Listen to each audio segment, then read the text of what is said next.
Welcome to the summary of the movie Your Name. I wish you a lot of fun and hope you enjoy the moment. The film opens to a wave of comets, shooting across the sky. Two teenagers, Taki Tachibana and Mitsuha Miyamizu, begin to speak, almost simultaneously. They speak of time and of dreams, and how each can be a great loss. A piece of one comet breaks off and plummets to the earth. We see Mitsuha struggle in her sleep.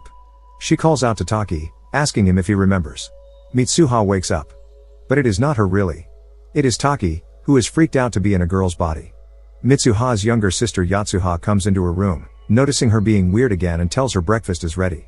Taki, as Mitsuha, disrobes and looks in the mirror, freaked out by the strange dream he keeps having, waking up as a girl.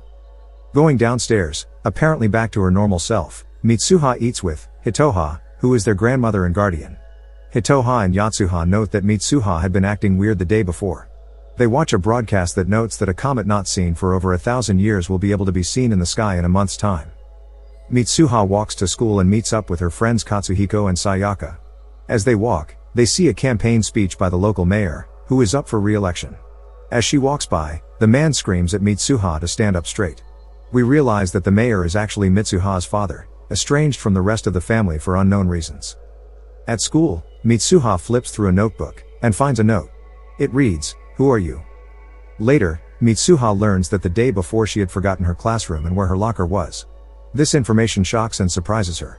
Sayaka chalks it up to stress Mitsuha is under to perform a Miko ritual for the family shrine, something Mitsuha doesn't want to be reminded of.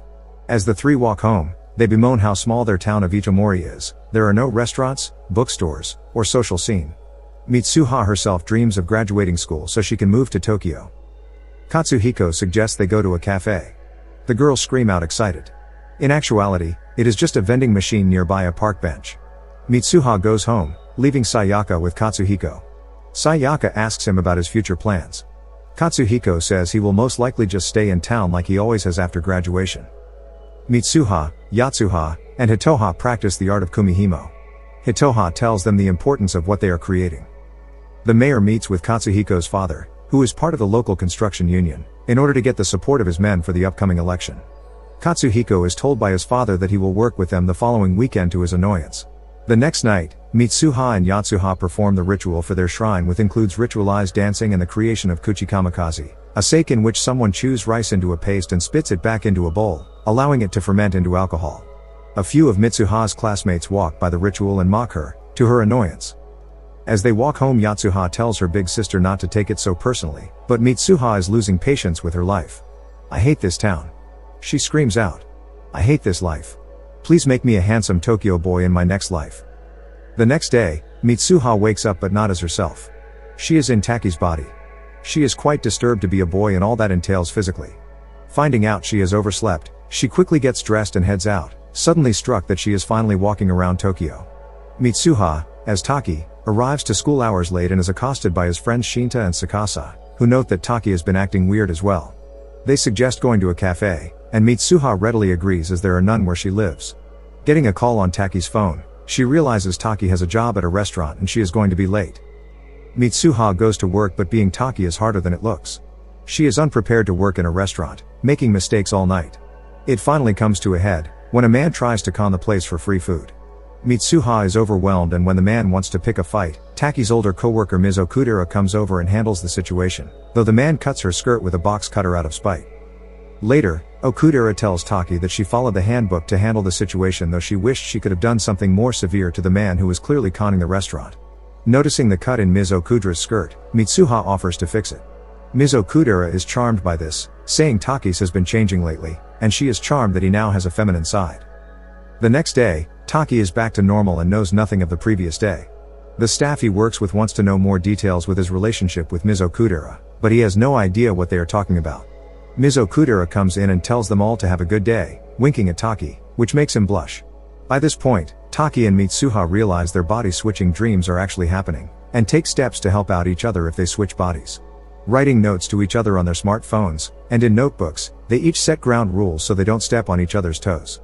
Mitsuha's rules are more concerned with etiquette, not having him taking showers as her and other social cues. Taki gives her tips on his job and tells her not to blow all his hard-earned money on sweets, which only makes him have to take more shifts at the restaurant. Despite trying to play nice, both can't help but have a little fun at the other's expense. Taki makes a few people fall in love with Mitsuha at school while Mitsuha flirts with Mizo Kudera, giving Taki a real shot with her. Both of them are livid with the other's meddling, both noting that, "I don't want a relationship." One day, Taki switches with Mitsuha on a weekend day.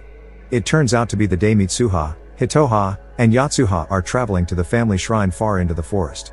While they walk, Hitoha talks to them about the idea of a union. Whether it is a braid they created, time itself, or even taking a drink, unions are made every day.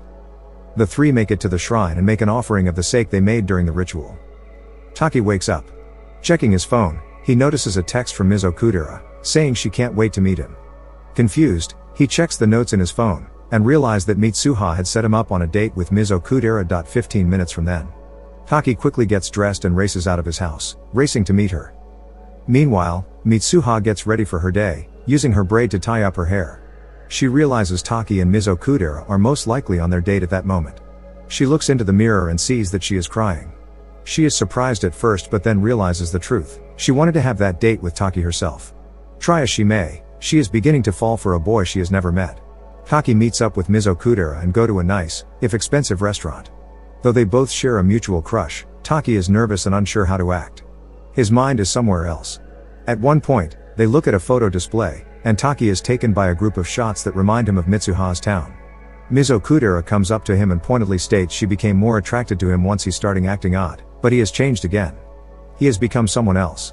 Later, Taki tries to extend the date but Mizo Kudera declines. She notes that it is clear that Taki has a crush on someone else, that is why he is acting so different. Taki, making a decision, tries to call Mitsuha. Back in Itomori, Mitsuha cuts her hair. She goes to the local town festival with her friends. The comet finally becomes visible, and in a field, Mitsuha stares in awe. She sees a part of the comet break off and fall. Her eyes widen. Back in Tokyo, Taki is sad when the call cannot be connected.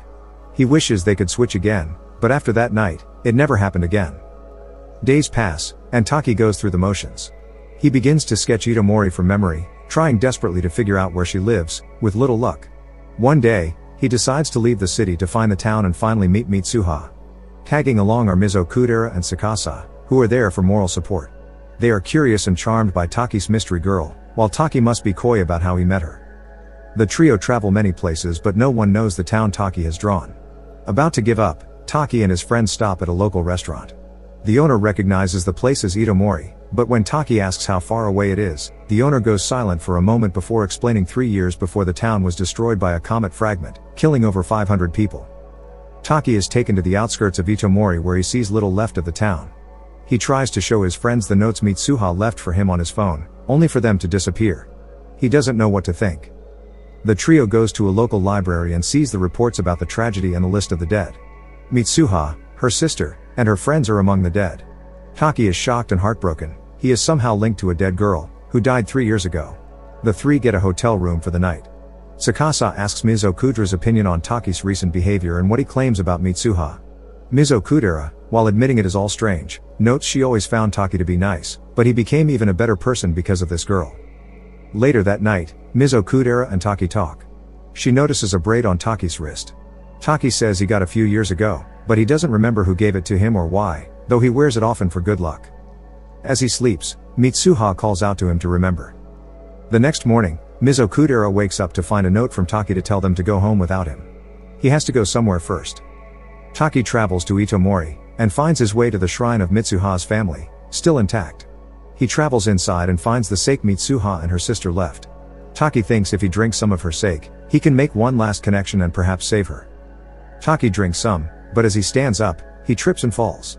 As he does, he takes a journey, and sees all of Mitsuha's life, her birth, happiness with her parents, the birth of her sister, the illness and death of her mother, her father's abandonment of the family and his duties, her grandmother caring for them, and her death by the comet.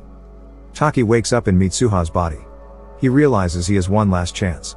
Seeing the television, he realizes it is the day of the comet, and the town's destruction. Trying to talk to Hitoha realizes that someone else inhabits her granddaughter, as she had a similar phenomenon happen to her when she was younger. Taki wonders if Mitsuha's family line had these connections. Taki, as Mitsuha, tells Hitoha about the comet but is told no one will believe them. Undeterred, Taki finds Mitsuha's friends Katsuhiko and Sayaka and tell them what will happen. Despite doubting what they have been told, they believe her enough to help. They make a plan to knock out the town's power with explosives taken from Katsuhiko's father's construction company. Sayaka then will get on the emergency broadcast station and tell everyone to evacuate to the school, well out of the blast radius of the comet. However, they will need to convince the mayor, Mitsuha's father, of the severity.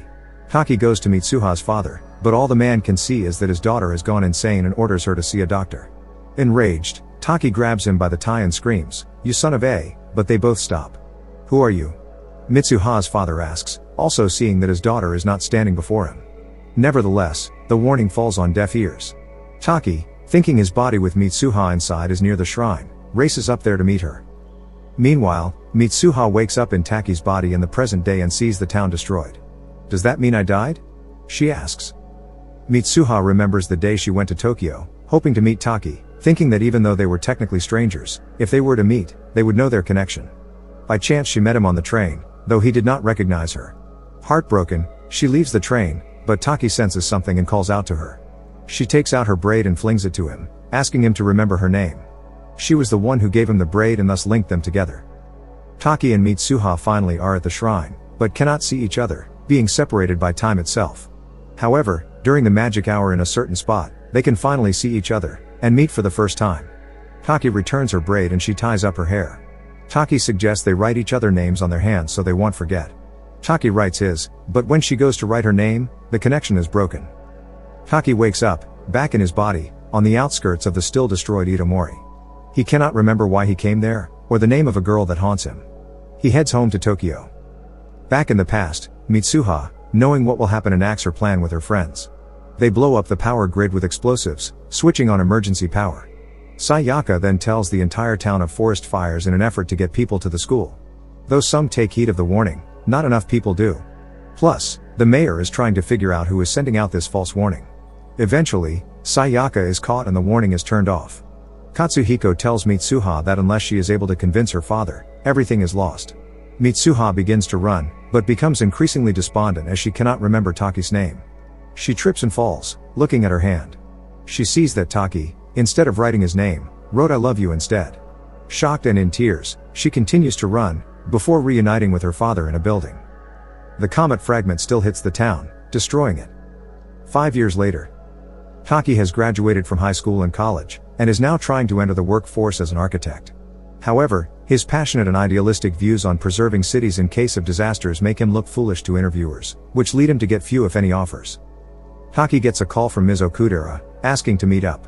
They catch up, and she mentions the day they went to Itomori. Taki says he doesn't remember much of that day or why he was momentarily obsessed with the town. It turns out that reality has changed. Mitsuha was able to convince her father of the danger. That, on top of her daring plan, led to the entire town to be evacuated to an area outside of the blast radius. The town was decimated, yet no one died. Still, Taki has no idea of his connection to averting a tragedy or the girl he helped save. As they part, Ms. Okudera tells Taki that she hopes he one day finds happiness. Taki notes the same, though it has felt as if he has spent years searching for it, yearning for something, or rather someone. In a diner, he hears a couple bicker over wedding plans. We see it as Sayaka and Katsuhiko, who survived thanks to Taki and Mitsuha. Taki feels a momentary feeling of connection, but brushes it off as nothing. Taki, not knowing why fully, searches the streets every day for a woman whose hair is tied up with a specific braid. At one point, Taki and Mitsuha cross paths in the street, but don't look back, deciding their weird feelings are nothing. One day, finally, they see each other on different subways. Though they are not sure why, they feel a connection. After getting off, they scramble around the city, searching for each other. Taki sees a woman at the top of a staircase and passes her by, as she walks down. Once again, they feel a stirring and almost ignore it once more. However, Taki cannot take it anymore and calls out to the woman. It is Mitsuha. He asks if they have met before. Mitsuha looks at him with tears in her eyes. She says that she feels the same way. Simultaneously, they ask, "Can I ask you your name?" We are left to infer they will recover their memories and finally be together, in love.